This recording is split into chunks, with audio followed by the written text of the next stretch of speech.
Right on, right on. It's an exciting day here at the Daily Funk Club because today I have the real pleasure of doing a demo for you with the Bergantino bass rig.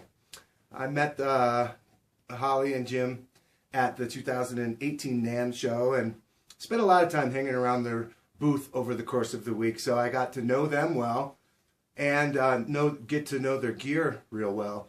I had heard of Bergantino over the years, of course. It's a very prestigious kind of boutique bass amplifier brand, but I just personally hadn't had much experience with it. And that's one of the great things about the NAMM show is people like me and everybody has the opportunity to try some equipment that they typically might not be able to get their ears on, so to speak.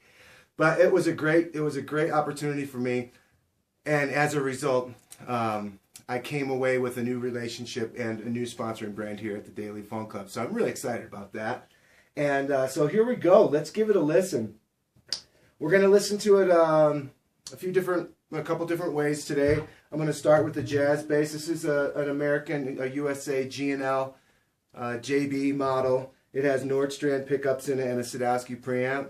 For now, I have the preamp turned off. It's a boost-only preamp, so I have the bass and the treble controls turned all the way off on the bass. So essentially what you're hearing is a kind of a passive jazz bass with Nordstrand pickups. And talking about the head and the cab, this is the Forte head. It generates 750 watts at 4 ohms, 800 watts at 2 ohms.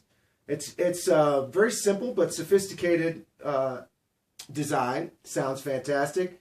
We have, first of all, one of the very cool things about it is it has this variable ratio compressor control on it, which is nice.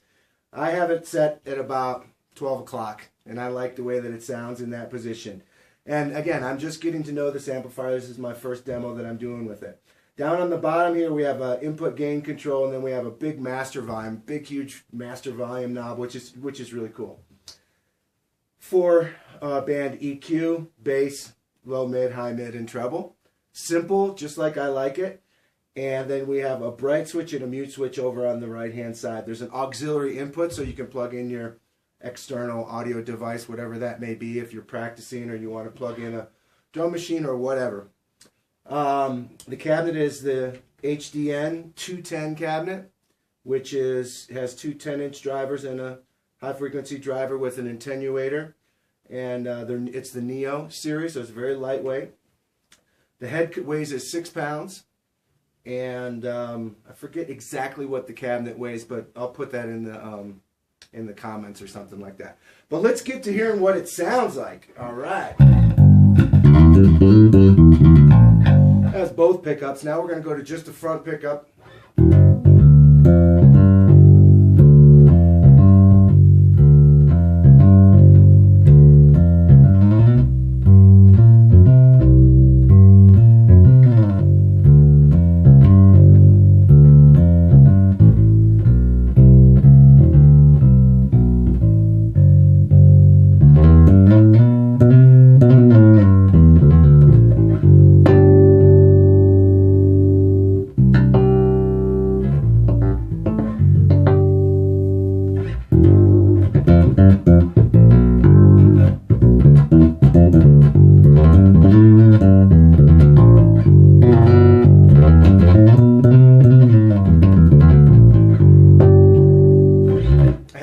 Completely flat, and already I'm hearing everything that I want to hear. I'm not starving for any frequency, or it doesn't sound starved, and it doesn't sound hyped either, which is a good thing. I don't like hyped.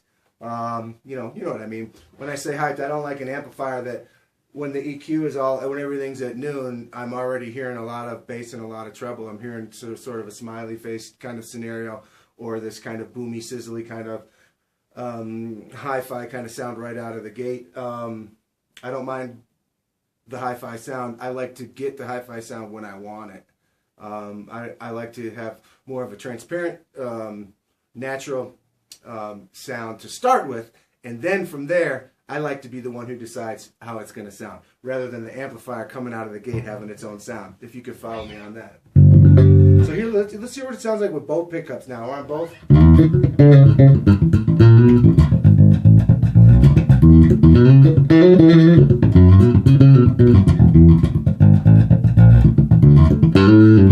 Okay,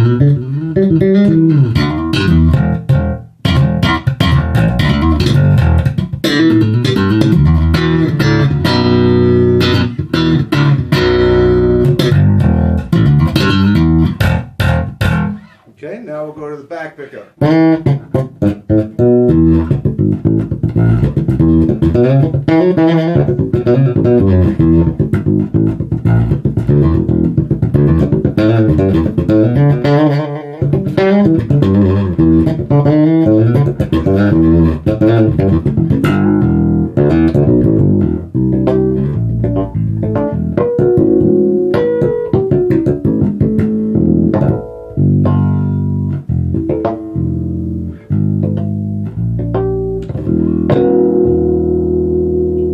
Yeah, definitely happening.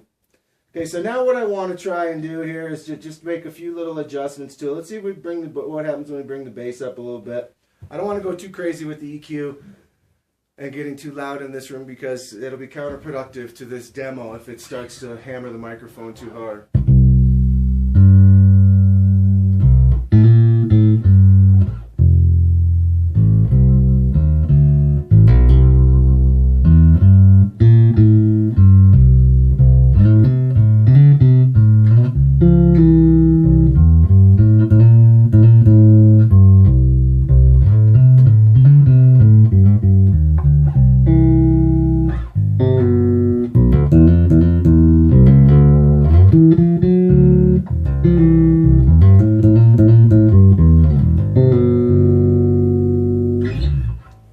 Very rich and natural, clear tone.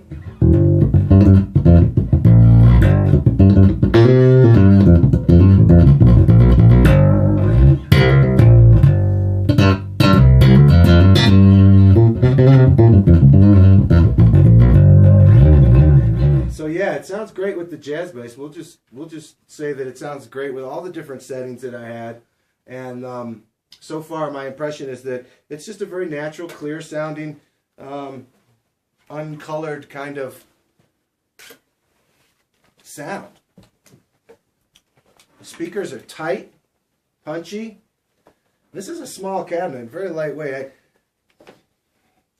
I think about 28 pounds or something like that, but don't quote me on that. We're going to have to find out that for sure because I forgot. But cabinet's really, really light. I mean, pick it up with one hand easily. Easily. Okay, so now I want to try with a 5-string bass and see what we can, how it does with the B. This is a Nordstrand, custom Nordstrand instrument that was built for me by Carrie. It has the big J blades in it and a 3-band preamp in it as well.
Sounds killer with this bass.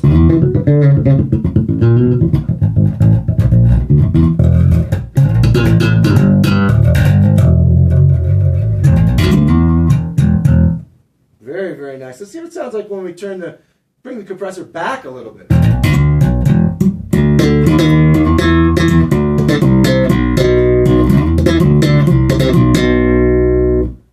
Variable ratio compressor. I love this. You know, it's doing something, but you don't hear it. I mean, you hear it, but it's not this, you know, oppressive. It's not an oppressive compressor. You know, it doesn't just start sucking everything away.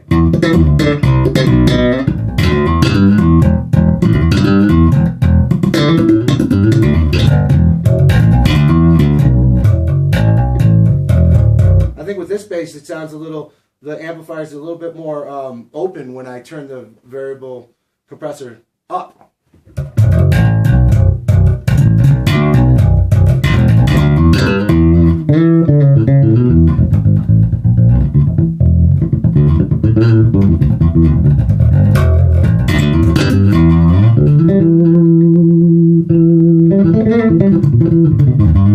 You know, so I start out with everything at noon, you know, and if I don't need to move it from there, I leave it there. That's just how I run all the amplifiers. I make changes to the EQ or the cab, you know, the attenuator on the back, noon. I make changes to the EQ when I need them. And oftentimes the kind of EQ changes that I do is that if I want more treble, I cut the bass and turn up the volume. I do reverse compensation like a front of house engineer does. If you want more low end, turn down the high end. If you want more high end, turn down the low end, and then compensate with the gas. You know what I mean? Compensate with the headroom. I'm not big into this boost, boost, boost, boost, boost scenario. As soon as we start going there, we're taking away the efficiency of any audio amplifier system, in my opinion. They run best when you cut, you know, when you cut EQ and turn up the headroom. Cut EQ, turn up the headroom to accomplish what you're after. Now, that's not always possible. That doesn't always, you know, sometimes I need to boost up the bass a little bit. I think if there's any control on any amplifier that I use the most, it's the bass control. And in certain rooms, I just feel like I need more booty, so I'll boost it a little bit there. But, you know, that tends to happen when I'm playing many of my passive instruments that are just passive, like, for example, Fender or various types of precision basses. You know, I might find myself boosting the bass a little bit. But the majority of my basses have active-passive option. So I kind of have a lot of that kind of control right on the bass itself. So I leave the amp completely flat. I crank up the master, you know, and I keep the gain, the input gain down low. I want as much clarity as possible. I'm not going for a dirty signal. I'm not going for a dirty front side preamp signal from the amplifier. In the event that I am, occasionally I'll use a pedal that's specifically designed for that, and I'll use it through like a big gnarly tube amp. That's the kind of dirt and fuzz and grind that I like. But in terms of like just taking these, using it on a gig that I'm working on, the kind of gigs that I work on, which are rock and roll, rhythm and blues, soul music, funk, Americana, bluegrass, and things like that, I'm looking for a really clean, big, full, round type of tone. A little bit of that old school grit in there is nice, but the majority of that comes from my hands anyway. So any amplifier that's putting it out there real clear and real clean with lots of with a design and an engineering strategy where the cabinet is matched to the drivers are matched to the cabinet, and the head and the power section is matched to be, you know, really efficient with the whole system. It works like a charm. And like I said, you know, usually the flat EQ is just fine for me. So, you know, I know that I'm just one guy, and that's just one opinion. There's a infinite amount of musicians out there, bass players, who like to achieve their own personal sound in different ways, and that's what's great about, you know, having an EQ. This one's so simple with just the 4 controls. I think that it will resonate and be appealing to players like myself. They make another version of this called the B amp that has far more possibilities with an LED digital readout, and it is much more sophisticated. I opted for this one because I just like to keep things simple, you know what I mean, like I just explained. So yeah, it sounds fantastic.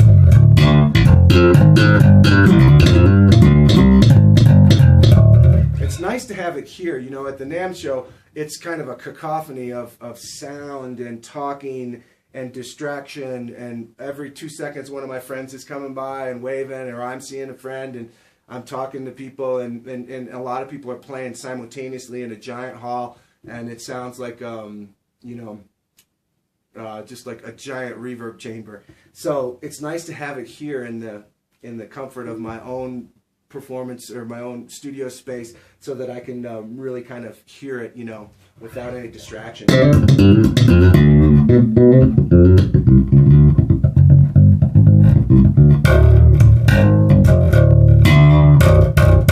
So it's not having any problem handling the low B, that's for certain.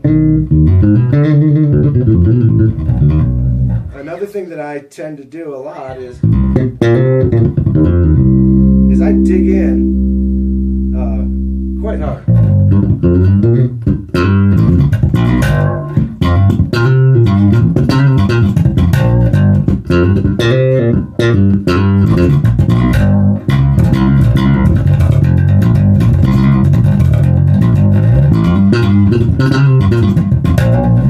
Up until now, I've been playing it with a little bit of, you know, holding back a little bit, playing it in kind of a medium velocity kind of amount of attack that I'm putting on it. But I can tell you that I dig in really hard, and when I play everything from a brush stroke to really ferociously digging in, and you know, that's a really good test to see what the sturdiness and what the you know, how much it can handle, is when you start really hitting it hard with that kind of heavy transient attack into the pickups.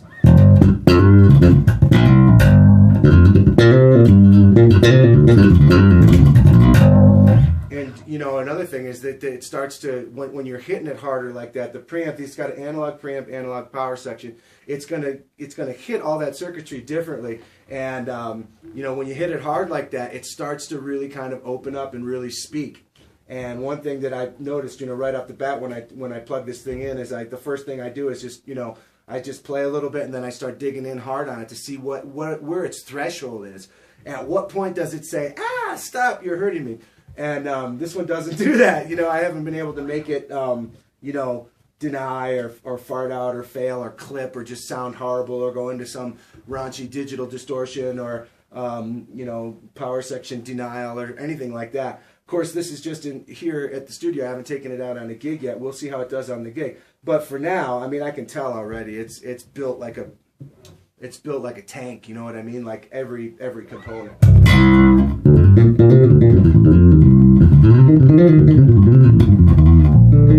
know, the last thing I want to say about this, you know, is that a few people that I talked to, when I was asking around, you know, what they think of Bergantino and everything, they said, oh, it's really hi-fi sounding. It's really hi-fi sounding.